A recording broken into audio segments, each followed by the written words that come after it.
Welcome to my channel. Today I'm going to teach you how to make your very own lockbox puzzle.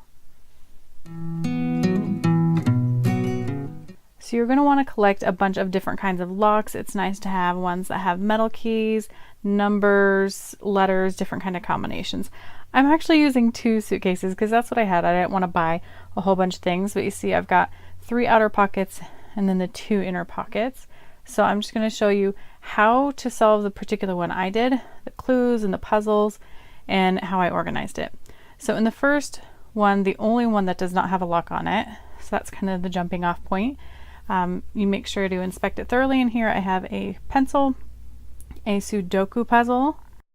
We've also got a couple of random clues, a little thing with green on it, and then junk mail with a star. That'll come later.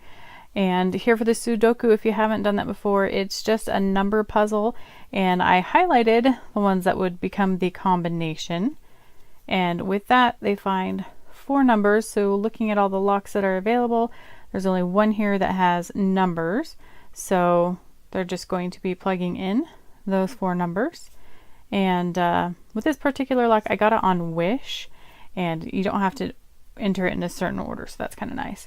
But you see here, sorry, it's kind of fuzzy, but it's got 1 through 8, and it's kind of interesting. Like you just poke them in, and then on the bottom there's just a little bit of a like a switch, and then it pops open.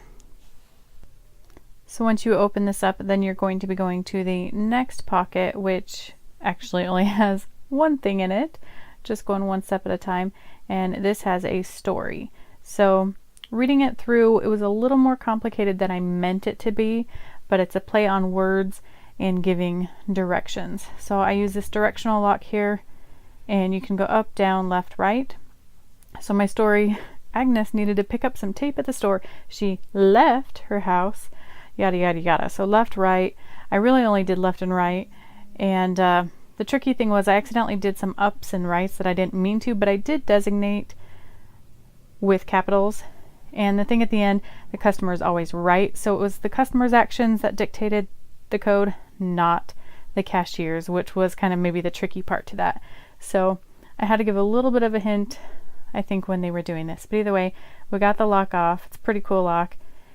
And we get into the first big compartment. Now these are obviously, all of the containers are bigger than they really need to be, but I just thought it was a fun variety and stuff I had on hand. Anyway, I've got some more junk mail with stars on it. I've got a little book, and these are packing cubes. As you might tell, I work for an airline, so I get to travel for fun sometimes, and I have a lot of travel stuff, so I figured might as well since I have it.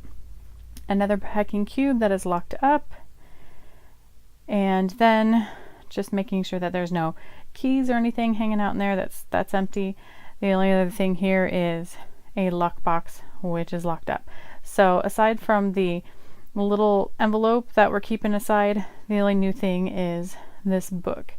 So trying to find the clue in here. In the very back, I put a little sticky note, and it's just a picture book, very few words and numbers. So if you coordinate the page numbers, which I maybe didn't do the best job because the first one was a polar bear, so they thought it was a P, but I meant for like just B for bear. And we've got like D for dog. So I have this little lock. It is a 4-letter code. So once they were able to associate the pictures of the animals with the letter that they start with, and realizing what kinds of combination locks are left, they were able to get that combination to open up this other one. It's kind of fun to kind of bounce back and forth between the different compartments, and that's why I spread it out over 2 suitcases instead of just throwing it all into one. So I've got a bottle with a lock on it, another packing cube. I've got a bunch of keys, so you don't know if they're useful, if some are not, and then this little wire box that has a lock on it. So of all the keys on the key ring, I don't know why I have so many random ones that don't go to anything, but only one of the keys is actually useful on here. So that opens up this here wire cube, and in there we will find a little bit of clues, a little bit of things that are going to be needed for later. So in this cube, I've got some more junk mail. Got lots of the junk mail. You'll figure that out later. I've got a hair dryer. That's a little bit perplexing and leads to the trickiest part of setting this. but you'll see that it is locked on the end, so you can't actually plug it in without unlocking it. Another clue that looks familiar, and then this box of push pins. So setting that aside and looking at the push pins. Now this is a great example of what I found most useful, is using things that you have around you. I have a bunch of junk mail. I thought, you know what? I can just turn that into clues. And the same thing with these push pins. So we've got 4 different colors here, and the note, the answer is primary, my dear. So a hint there. So really, they're going to sort out the primary colors: red, yellow, blue, right? That's how the song goes. Primary colors are 1, 2, 3, red, yellow, and blue. And then count out how many. And so we are looking for a 3-number combination. Does that make sense? I think that's really fun. And just look around you. Think, okay, this is the kind of luck I have, whether it's numbers, letters, and how can I find something to match it? So taking that, there's 2 things here that have 3-number combinations. This particular one goes to the bottle, which this particular luck I got on, again, Wish. I got a lot of these lower price ones there. It works really well. You can reset it, and it works on like champagne bottles as well as pop bottles. So has this little brassy looking key, kind of old fashioned. Again, another one from Wish if you're willing to wait the long time. That pops open this here little packing cube. So in this particular cube, we have more junk mail, a metal key, and then a miscellaneous clue that we'll need for later. So kind of tucking that away. So the metal key we're going to put into this lock. It's just a standard old lock. It's a big chunky one, but I had it, so might as well make use of it. So that pops right open, and we're already moving on to the next cube, which has a cube within a cube. And there was some junk mail, and then miscellaneous paper clues. A lot of this I'm just kind of building up, saving up for later, so they don't know if they're going to need it now or later, and they have to just try to sort things out. So at this point, there's not really anything else that can be solved, but if they're clever, they'll notice I have 2 locks that are the same. They use the same key. So I've got all these keys. Only one is actually used, but it's used for 2 locks. So the next cube that unlocked, I've got a little metal key, which goes right here. It's this kind of cool little thing, and now we have freed the hairdryer. Still not sure what it goes to. And over there we also have a dictionary, Polish, English, and some other miscellaneous paper clues. So I speak Polish, my friends do not, but I had that on hand, and I thought it would be fun to throw that in as a clue that they have to be able to sort something out with that. So at this point, we're just looking at the miscellaneous clues, and after a little bit of searching around, they're going to realize that there's not really anything to go off of. So we have to look at the existing clues that are there and try to decipher them. So I have 3 little pieces of paper that have green on the borders, and that just so happens to be the next clue that they have to sort out. So you'll see we've got this lock on this packing cube, and you know, the color matching the lock, that's kind of part of the clue. So we've got I equals I, or Roman numeral 1 equals 1. Next one, I made sure that these were found in this order. 1 equals 3, because that's really going to throw you off. And then 6 equals 2. And they're just like, how can you have 2 1s? How can you have 2 1s? Well, if you put it, the second number is actually the order, so it's 1 6 1. And just put it in there. There's a little thingy squeeze, and then it opens up. So those are a lock I borrowed from a friend.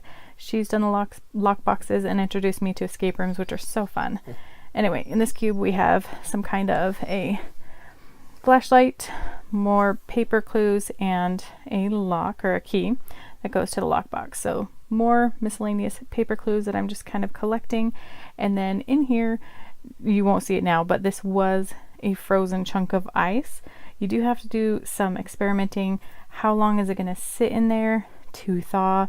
Because mine was way too frozen, and yeah, would take a long time. But that's what the hairdryer is for ultimately. So opening it up, and the piece of paper that has a clue on it, this is the final clue to put all the clues together. I wrapped it tightly, put it in a bunch of little plastic Ziplocs so that it wouldn't get ruined by the water, and then froze it in stages in the bowl. Filled it up like halfway, put it in there, a little bit more, a little bit more. So you see here, 5 different symbols collected along the way will win you your prize at the end of the day. So with the 5 little symbols that came on this, again, guess where this came from? Can you guess? Can you guess? That's right, it came from Wish.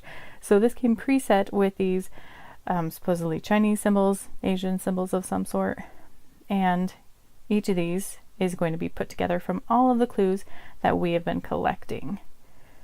So I'm organizing everything, and they figured out all but one, and then once they got to that point, it was all process of elimination. So this one, it has 4 different symbols and 4 different colors, and the Polish word's down at the bottom. Polish is my second language. None of my friends know it though.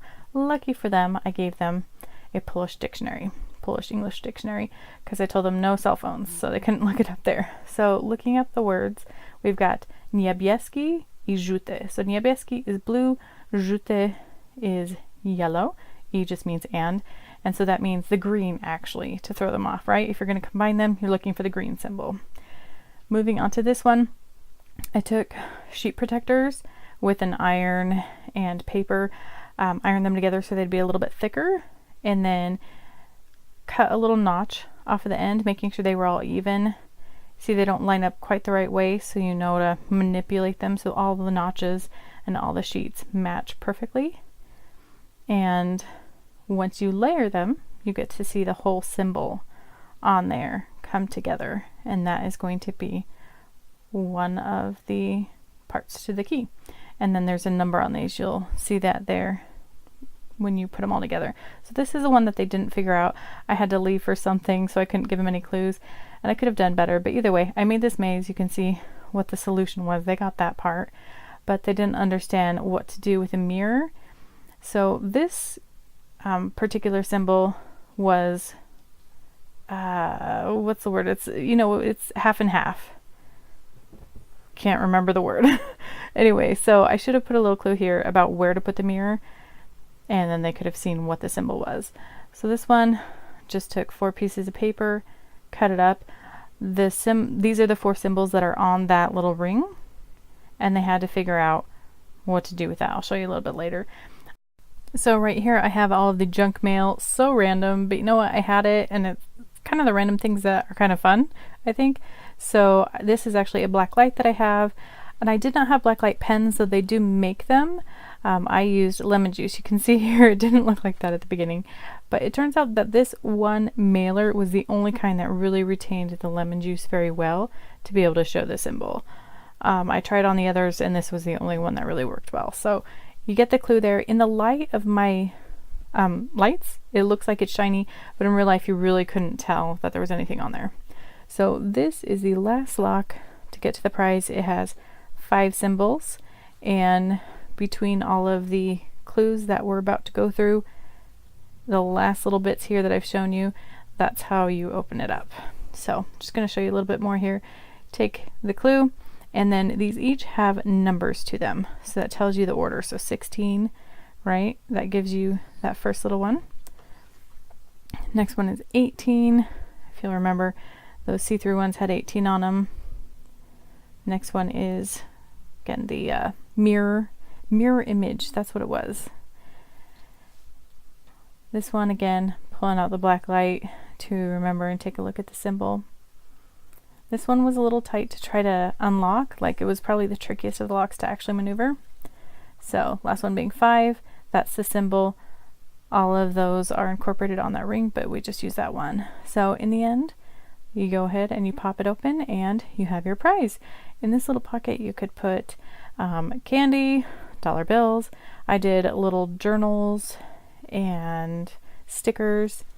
So the planning, there is a lot of planning. It's hours of planning, but it's really fun and really worth it. So on this one, I have pictures and keep track of the locks. I have them numbered, the keys, the combinations, and so you don't want to accidentally lock yourself out. I have written down different puzzles that I planned to do to be able to reach the resolution. And then on this sheet, I diagrammed each compartment, each zipper, each lock, inside of each container, what is it going to have? And then you have to kind of backtrack and going back and forth. So you take your final one, okay, the prize is going to be in this spot, it's going to have this lock. So where is the key or the clue clue, if it's like a number or letter thing, where you're going to find that clue or key to open that. And just going back and back and back, there were some clues obviously along the way that I kind of seeded that they had to collect that they couldn't actually use until the very end. But it was very methodical figuring out the order. So if you've considered doing like an escape room, this is a fun in-home brain teaser that I absolutely love. I totally want to do more of these. I'm totally addicted.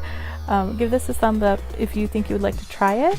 I would love to hear about your experience and if you've done something like this before. So again, thank you so much for joining me. I would absolutely love for you to share this video, and I hope you have a wonderful, wonderful day.